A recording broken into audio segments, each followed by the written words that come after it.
Bonsoir. Ce jeudi 17 octobre 2024 marque exactement le 45e jour que le président de la République du Cameroun, son Excellence Paul Biya, va passer hors de son pays. Parti du Cameroun le 2 septembre 2024 pour assister au 4e sommet du Forum sur la coopération Chine-Afrique, après une brillante participation à cette rencontre, le chef de l'État et son épouse, Madame Chantal Biya, vont rejoindre Genève en Suisse pour entamer un séjour privé. Le dit séjour va susciter des débats autour de la santé du chef de l'État. Certains lanceurs d'alerte spécialisés dans la désinformation, la manipulation et la délation vont dans un premier temps annoncer Paul Biya dans un état critique en faisant croire à l'opinion que son avion aurait atterri d'urgence en France pour y être hospitalisé. D'autres vont même pousser le bouchon un peu plus loin en annonçant sa mort. Chaque jour, l'on va assister à des publications mensongères de ces lanceurs d'alerte autour de la santé du chef de l'État dans le but de créer la psychose au sein des populations camerounaises. Au cœur de cette manipulation, le gouvernement camerounais est obligé de réagir pour rassurer le peuple.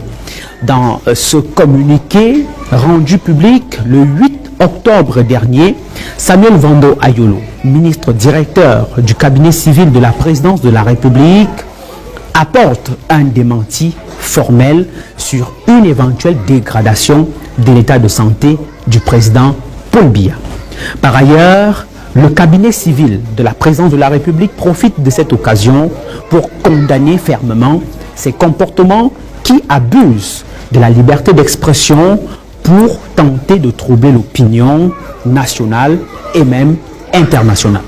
Cette sortie du ministre DCC va non seulement rassurer les Camerounais, mais aussi et surtout interrompre cette campagne de désinformation autour du chef de l'État. Après un petit moment de trêve, les mêmes lanceurs d'alerte dont le caquet a été rabattu vont trouver une nouvelle masturbation dans la manipulation. Selon eux, la constitution camerounaise en vigueur interdirait au président de la République du Cameroun de passer plus de 45 jours hors de son pays.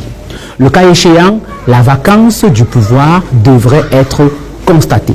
Là encore, c'est une tentative de manipulation qui doit rapidement s'arrêter car dans nos différentes recherches, dans le cas de la production de cette capsule, nous avons lu des différentes dispositions de la constitution camerounaise et nous avons aussi échangé avec les constitutionnalistes chevronnés de notre pays. De ces recherches, justement, il en ressort qu'aucune disposition textuelle de la constitution camerounaise en vigueur ne consacre un délai de 45 jours au chef de l'État.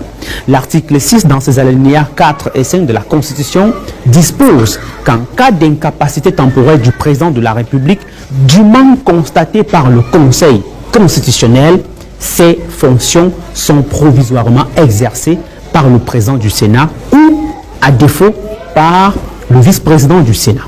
Si cette incapacité devient permanente, une élection présidentielle doit être organisée dans les 20 à 120 jours suivant la déclaration de la vacance. Alors, sur la durée de l'absence du chef de l'État au Cameroun, la constitution actuelle ne spécifie pas explicitement une durée maximale d'absence en cas de maladie ou d'autres raisons. Le président de la République peut s'absenter du pays sans déléguer formellement ses pouvoirs tant qu'il est capable de les exercer, que ce soit depuis l'étranger ou ailleurs, comme c'est le cas en ce moment. En somme, au Cameroun, il n'y a pas de règle précise qui limite directement la durée d'absence du chef de l'État. D'ailleurs, le premier président du Cameroun, son Excellence Amadou Ahidjo, passait souvent 2 à 3 mois à l'étranger avant sa démission.